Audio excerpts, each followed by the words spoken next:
V D സതീശനും ഈ ഹൈബീഡിനൊക്കെ ഇനി നിങ്ങളുടെ കോംപ്രമൈസ് എന്നുള്ള രീതിയിൽ എന്തെങ്കിലും പറഞ്ഞു വന്നാൽ എന്താ ഏത് രീതിയിലായിരിക്കും പ്രതികരിക്കുക? ഇപ്പോഴത്തെ പെണ്ണുങ്ങളുടെ എന്ത് ചൂലും കെട്ടിന് അടികൊള്ളാണ്ട് നോക്കിയാൽ മതി. കാരണം എന്താ വെച്ചാൽ ആ രീതിയിൽ വരെ ആക്കി വെച്ചേക്കണാണ്. അപ്പോൾ വരാണ്ടിരിക്കണായിക്കോളൂ അവർക്ക് നല്ലത്. 10 മിനിറ്റ് കൊണ്ട് പരിഹരിക്കും പറഞ്ഞിട്ട് 10 മിനിറ്റ് കൊണ്ട് അയാൾ പരിപാടിക്കുമെന്ന് പറഞ്ഞാൽ വേണമെങ്കിൽ പിഞ്ഞു വേണമെങ്കിൽ അയാൾക്ക് 10 മിനിറ്റ് കൊണ്ട് ചെയ്യാം. കാരണം അത്രയും വരെ ഇപ്പോൾ കേന്ദ്ര ഗവൺമെൻറ് ആക്കി വെച്ചിട്ടുണ്ട്. ഇപ്പോൾ വേണമെങ്കിൽ അയാൾക്ക് വേണമെങ്കിൽ 10 മിനിറ്റ് കൊണ്ടാക്കാൻ വേണമെങ്കിൽ അയാൾ വിചാരിച്ചാൽ ചിലപ്പോൾ നടക്കും. പക്ഷേ ലീഗ് പോലെയുള്ള ഒരു വലിയൊരു പാർട്ടി അവരുടെ കൂടെയുള്ള സമയത്ത് അവരെ വെറുപ്പിക്കാനായിട്ട് ഇവരൊരിക്കലും തയ്യാറല്ലല്ലോ. ലീഗിൻ്റെ ആയിട്ടുള്ള വോട്ടുകൾ കിട്ടും. പക്ഷേ ഇവിടെ നശിയുന്ന കോൺഗ്രസ് അയക്കണം. അത് അവർ മനസ്സിലാക്കാൻ അറിയാൻ വേണ്ടത്. ലീഗിന് 20 സീറ്റ് ഉണ്ടെങ്കിൽ ആ 20 സീറ്റും കിട്ടിയിരിക്കും. പക്ഷെ കോൺഗ്രസിന് 20 സീറ്റ് ഉണ്ടെങ്കിൽ 2 സീറ്റ് കിട്ടൂല. അതാവാൻ മനസ്സിലാക്കാത്തതാണ് ഈ സതീശിന് ഏറ്റവും വലിയ അബദ്ധത്തിൽ ചാടി എന്ന് പറയുന്നത്. ഇപ്പോൾ സതീശൻ മാത്രമല്ല, കോൺഗ്രസിന്റെ മറ്റ് നേതാക്കന്മാരാരും തന്നെ നിങ്ങൾക്കൊരു പിന്തുണയായിട്ട് വരാത്തതിന്റെ പ്രധാന കാരണം ഇത് തന്നെയാണ്. അല്ല, ഈ ശരിക്കും പറഞ്ഞാൽ ഈ ലീഗിനെ പേടിച്ചിട്ടായിക്കുള്ളൂ ഒന്നാമത്തെ കാര്യം. രണ്ടാമത്തെ കാര്യം ഇനി ഇവിടെ വന്നു കഴിഞ്ഞാൽ തല്ലും കൊള്ളും. ആ രീതിയിലാണ് കോൺഗ്രസിന്റെ ആണെങ്കിലും CPM-ന്റെ ആണെങ്കിലും. ഇല്ല, ഞാൻ CPM നമുക്ക് പറയാൻ പറ്റില്ല. കാരണം അവരാരും ഇന്ന് വരെ ഇങ്ങോട്ട് വന്ന് കടന്നിട്ടില്ല. പിന്നെ നമുക്ക് ഒരു പിന്തുണയില്ല. അവരാരും ഒന്നും ഇങ്ങോട്ട് കടന്നിട്ടില്ല. നമുക്ക് അറിയാനും പാടില്ല. പക്ഷേ ഈ കോൺഗ്രസ് എന്ന് പറഞ്ഞ പ്രസ്ഥാനം എന്ന് വെച്ചാൽ ഇവിടെ വന്ന് ഞങ്ങൾക്ക് സകല പിന്തുണ തന്ന് 10 മിനിറ്റ് കൊണ്ട് കാര്യങ്ങൾ തീർക്കാന്ന് പറഞ്ഞ് പോയ ആളാണ്. അത് ശരിക്കും ഞങ്ങളെ കളിയാക്കി ടൈപ്പായി പോയി. അല്ലെങ്കിൽ പിന്നെ പറയേണ്ട കാര്യം ഉണ്ടായിരുന്നില്ല. ഈ വാർഡ് തന്നെ കോൺഗ്രസ് തന്നെയാണ്, മനസ്സിലായി. അപ്പം അത്രയും ഇത് ചെയ്തിട്ടാണ് ഞങ്ങളോട് ഇത്രയും ദ്രോഹം ചെയ്തുകൊണ്ടാണ് ഈ പോയി കളഞ്ഞത്. കാരണം ഈ VD സതീശനും രമേശ് ചെന്നിത്തലയും UDF-ലെ ഓരോ അംഗവും രാഷ്ട്രീയ ജീവിതം അവസാനിപ്പിച്ച് വീട്ടിലിരിക്കണം. ശാശ്വതമായ പരിഹാരം ഈ നിയമ ഭേദഗതിയിലൂടെ കിട്ടിയാൽ. കാരണം അവർ ഇത്രയും നാളും പറഞ്ഞുകൊണ്ടിരുന്ന ഈ നിയമ ഭേദഗതിയിലൂടെ മുനമ്പത്തിന് ശാശ്വതമായ പരിഹാരം ഉണ്ടാവില്ലെന്നാണ് അവർ പറഞ്ഞുകൊണ്ടിരിക്കുന്നത്. ഉണ്ടായാൽ അവർ രാഷ്ട്രീയ ജീവിതം അവസാനിപ്പിച്ച് വീട്ടിലിരിക്കണം. കാരണം അവർ പറയുന്ന വാക്കിന് യാതൊരു വ്യവസ്ഥയില്ല. വെറും വോട്ട് ബാങ്ക് രാഷ്ട്രീയം മാത്രം മുതലെടുത്തുകൊണ്ട് അവർ ഈ പറയുന്ന കള്ളങ്ങൾ പൊളിഞ്ഞു വീഴുന്നത് കൊണ്ട്, ഈ പൊതുസമൂഹത്തെ തെറ്റിദ്ധരിപ്പിക്കുന്നത് കൊണ്ടും ഇനി ഇതുപോലുള്ള രാഷ്ട്രീയ നേതാക്കൾ ഈ സമൂഹത്തിൽ വേണ്ട. അതുകൊണ്ട് തന്നെ അവർ രാഷ്ട്രീയ ജീവിതം അവസാനിപ്പിക്കാൻ തയ്യാറാകണം. ഈ രാഷ്ട്രീയത്തിൽ നിന്ന് അവർ രാജിവെച്ച് വീട്ടിലിരിക്കണം. ഈ ശാശ്വതമായ പരിഹാരം മുനമ്പത്തിന് കിട്ടിയാൽ. ഇപ്പം ഈ 30% വോട്ടിന് വേണ്ടിയിട്ടാണ് UDF ഇങ്ങനെ ചെയ്തിരിക്കുന്നതെന്ന് പറയുന്നത്. ഇത് യാഥാർത്ഥ്യം തന്നെയാണോ? കേരളത്തെ സംബന്ധിച്ച് ഇവരുടെ ഒരു മുന്നോട്ടുള്ള പോക്കിന് ഈ ഒരു വോട്ടില്ലാതെ പറ്റില്ല.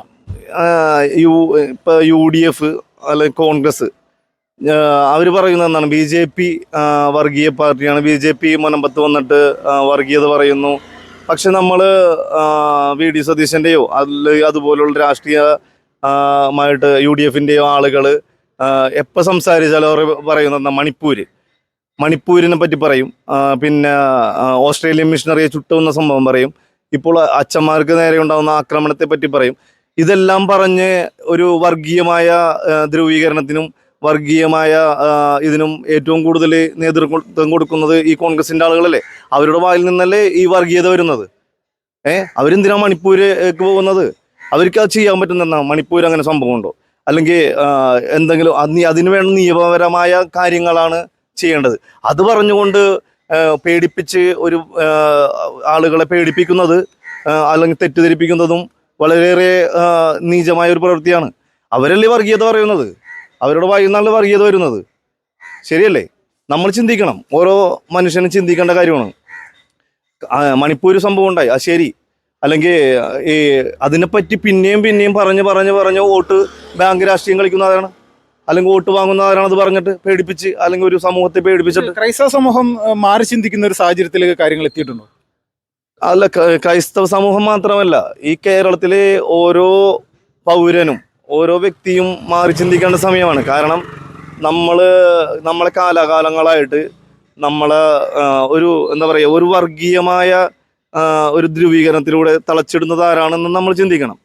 അത് ഏത് രാഷ്ട്രീയ പാർട്ടിയാണ് നമ്മൾ തിരിച്ചറിയണം. നമ്മൾ മറ്റുള്ള ഒരു രാഷ്ട്രീയ പാർട്ടിയെ ഭയപ്പെടുത്തി അല്ലെങ്കിൽ അവർ വന്നാൽ ഇങ്ങനെയാണ് എന്ന് പറഞ്ഞുകൊണ്ട് നമ്മളെ ഭയപ്പെടുത്തി ഈ സമൂഹത്തെ മുഴുവനും ഭയപ്പെടുത്തിക്കൊണ്ടിരിക്കണ ആരാ? അത് നമ്മൾ ചിന്തിക്കണം. നമുക്ക് വേണ്ടത് രാഷ്ട്രത്തിൻ്റെ നന്മയ്ക്കായിട്ട് രാഷ്ട്രീയ ബോധമുള്ള ഒരു നിലപാടുള്ള ഏത് പാർട്ടിയാണോ അവരെയാണ് നമുക്ക് ആവശ്യം. അല്ലാതെ വർഗീയത പറഞ്ഞ് ഒരു സമൂഹത്തെ മുഴുവൻ പേടിപ്പിച്ച് അല്ലെങ്കിൽ ഒരു സമുദായങ്ങളെ മുഴുവൻ പേടിപ്പിച്ച് ഞങ്ങൾ മാത്രമാണ് നിങ്ങളുടെ രക്ഷകൻ എന്ന് പറയുന്ന ആ ഒരു നയത്തോട് നമ്മൾ ഒട്ടും യോജിക്കാനാവില്ല. കാരണം രാഷ്ട്രീയം വേറെ, മതം വേറെ. അതിനെ നമ്മൾ രണ്ടും രണ്ടായി കണ്ടിട്ട് വേണം ഇത് ചെയ്യുന്നത്. അല്ല നിങ്ങൾ ആ പാർട്ടി വന്നാൽ നിങ്ങളെ മുഴുവനും ഇല്ലായ്മ ചെയ്യും എന്ന് പറയുന്നത് ഏറ്റവും വലിയ വർഗീയതയാണ്, ഏറ്റവും വലിയ വർഗീയതയാണ് അത്. കാരണം അത് വെറും വോട്ട് ബാങ്കിന് വേണ്ടി മാത്രമാണ് അവർ ആ പറയുന്നത് നിലകൊള്ളുന്നത്. ഇപ്പോൾ LDF-നോട് നിങ്ങളുടെ നിലപാട് എന്താണ്? ഇപ്പോൾ LDF-ന്റെ നേതാക്കന്മാരും ഇവിടെ വരണ്ട എന്നുള്ള തീരുമാനം തന്നെയാണ്. LDF-നോടുള്ള ഇതെന്ന് പറഞ്ഞു കഴിഞ്ഞാൽ കാരണം നട്ടെല്ലുള്ള ഒരു ഇടതുപക്ഷ നേതാവിനെ നമുക്ക് ഇന്നത്തെ സമൂഹത്തിൽ കാണാൻ സാധിക്കുന്നില്ല എന്നുള്ളതാണ്. ഇടതുപക്ഷത്തിന് എന്ന് പറഞ്ഞു കഴിഞ്ഞാൽ മുമ്പത്തെ ഇടതുപക്ഷം, അതായത് അവർ പറയുന്നത് എന്താണ്, ഞങ്ങൾ അങ്ങനെ ചെയ്തില്ലേ, ഞങ്ങൾ 1975 അങ്ങനെ ചെയ്തു, 1980 അങ്ങനെ ചെയ്തു എന്നാണ് പറയുന്നത്. ആ പറയുന്നതിൻ്റെ ചുവട് പിടിച്ചിട്ടാണ് ഇപ്പോഴും അവർ നടക്കുന്നുകൊണ്ടിരിക്കുന്നത്. പക്ഷെ ഇന്ന് നിലപാടുകൾ എടുക്കാനായിട്ട് ഒരു ഇടതുപക്ഷ നേതാവിന് ചങ്കൂറ്റമില്ല, അതിനുള്ള നട്ടെല്ലില്ല. ഒരു ഇടതുപക്ഷ നേതാവ് എന്ന് പറയാൻ തന്നെ ഈ പറയുന്ന മന്ത്രിമാരെ നമുക്ക് നാണമാണ്. അവരെ ഇടതുപക്ഷത്തിനോട് ഒരു യോജിപ്പില്ലാത്ത മന്ത്രിമാരാണ് ഇപ്പോൾ ഉള്ളത്. കാരണം എന്ന് പറഞ്ഞാൽ നട്ടെല്ലില്ല. ഇപ്പം എത്രയോ സമരങ്ങൾ നടക്കുന്നുണ്ട്. ഇപ്പം മുനമ്പം സമരം എത്ര ദിവസങ്ങളായി? 6 മാസത്തിൽ കൂടുതലായി. ആശാവർക്കർമാരുടെ സമരം നടക്കുന്നു, PSC വിദ്യാർത്ഥികളുടെ സമരം നടക്കുന്നു. ഈ ഏതെങ്കിലും ഒരു സമരത്തിന് അവർ അതിൻ്റെ ന്യായമായ അവകാശങ്ങൾ നേടിക്കൊടുക്കാനായിട്ട് ഒരു ഇടതുപക്ഷ ഗവൺമെൻറ് എന്ന നിലയിൽ അല്ലെങ്കിൽ ആ ശാശ്വതമായൊരു പരിഹാരം ഈ സമരങ്ങൾക്കെല്ലാം കാണാനായിട്ട് ഈ ഗവൺമെൻറ്റിന്, ഇടതുപക്ഷ ഗവൺമെൻറ് സാധിച്ചിട്ടുണ്ടോ? ഇല്ല. കാരണം നട്ടെല്ലില്ല. നട്ടെല്ലുള്ളവർക്ക് നിലപാടുണ്ടാവുള്ളൂ, നട്ടെല്ലുള്ളവർക്ക് അതിനെ സംസാരിച്ച് അതിനെ ക്ലാരിറ്റി ഉണ്ടാക്കാൻ പറ്റുള്ളൂ. ഇല്ലാത്ത ആളുകൾ ഭരിക്കുമ്പോഴാണ് സമരങ്ങൾ ഉണ്ടാകുന്നത്, പ്രശ്നങ്ങൾ ഉണ്ടാകുന്നത്. ഇപ്പോൾ നിങ്ങളൊക്കെ ഏതെങ്കിലും പാർട്ടിയിലൊക്കെ പ്രവർത്തിച്ചിരുന്ന ആളുകളാണോ? പാർട്ടിയിൽ എൻ്റെ ഒരു നിലപാട് ആദ്യകാലങ്ങളിൽ ഇടതുപക്ഷത്തിൻ്റെ DYFIയിലൊക്കെ ഉണ്ടായിരുന്നു.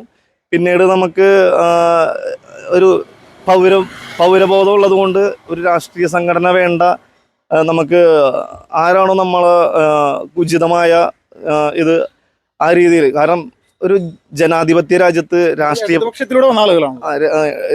ഇടതുപക്ഷത്തിലൂടെയാണ് നമ്മൾ ആദ്യമായിട്ട് ഇടതുപക്ഷത്തിന് വേണ്ടി ബക്കറ്റ് പിരിവിനും പിന്നെ അതുപോലെയുള്ള ഒരുപാട് സമരങ്ങൾക്കൊക്കെ DYFIയിലൊക്കെ കുറച്ച് നാളുണ്ടായിരുന്നു.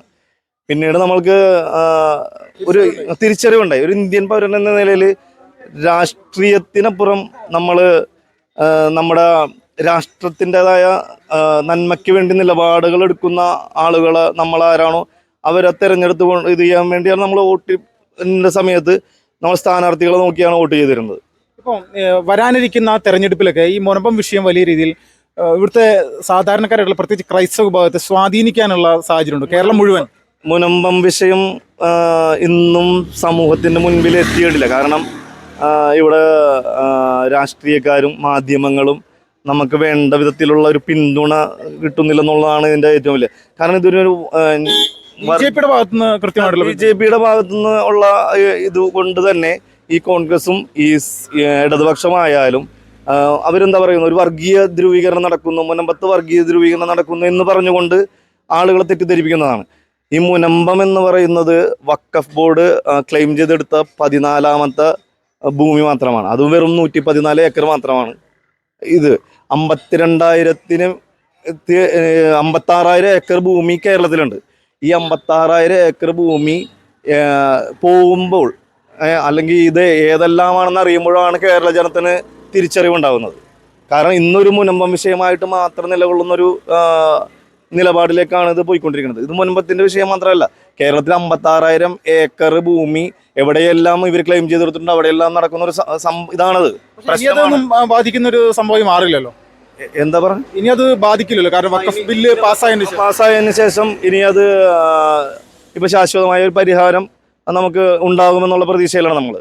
കാരണം ഇപ്പൊ ആ നിയമത്തിലൂടെ നമുക്ക് പരിഹാരം ഉണ്ടാവും, അതൊന്നും തീർച്ചയാണ്. ഇത് ഇടതുപക്ഷവും കോൺഗ്രസും ശക്തമായിട്ട് ഈ വഖഫ് ബോർഡിന് അനുകൂലമായിട്ട് നിലകൊണ്ടുവന്നുള്ളതിൽ ഒരു സംശയമില്ലാത്ത കാര്യമല്ല. കാരണം അവർക്ക് ഇന്ത്യൻ ഭരണഘടന എന്താണെന്ന് അറിയാൻ പാടില്ലാത്തത് കൊണ്ടാണ് അവർ അതിന് ഒരു നിലപാടെടുക്കാത്തത്. കാരണം ഈ രാജ്യം എന്ന് പറയുന്നത്, അല്ലെങ്കിൽ ഏത് രാജ്യമല്ല, ഏത് രാജ്യത്തിനും അതിൻ്റെതായ ഭരണഘടനയുണ്ട്. ആ ഭരണഘടനയുടെ ഇതിൻ്റെ പേരിലാണ് ഓരോ പൗരനും ഓരോ രാജ്യത്തും ഇന്ത്യ മഹാരാജ്യത്തും നിലകൊള്ളുന്നത്. ആ ഒരു ഭരണഘടനയ്ക്ക് വിപരീതമായിട്ട് അല്ലെങ്കിൽ അതിന് മുകളിൽ ഏതെങ്കിലും ഒരു ബോർഡിന് പ്രത്യേകമായ ഒരു അധികാരം കൊടുക്കുമ്പോൾ അതിനെയൊക്കെ ചോദ്യം ചെയ്യേണ്ടത് ഇവിടുത്തെ രാഷ്ട്രീയ പാർട്ടിക്കാരും ഇവിടുത്തെ പൊതുസമൂഹവും പൊതുജനവുമാണ്. ഈ ഓരോ ഇന്ത്യൻ പൗരനും ചോദ്യം ചെയ്യേണ്ട കാര്യമാണ്. മാറ്റേണ്ട കാര്യങ്ങൾ എന്തായാലും തീർച്ചയായിട്ടും മാറ്റേണ്ടത് തന്നെയാണ്. അതിനെ കൊട പിടിച്ചു കൊടുത്തിട്ട് യാതൊരു ഇതുമില്ല. നമ്മുടെ രാജ്യത്തിൻ്റെ നന്മയ്ക്കും വേണ്ടി നമ്മൾ ഓരോ പൗരനും തയ്യാറാകേണ്ടതാണ്.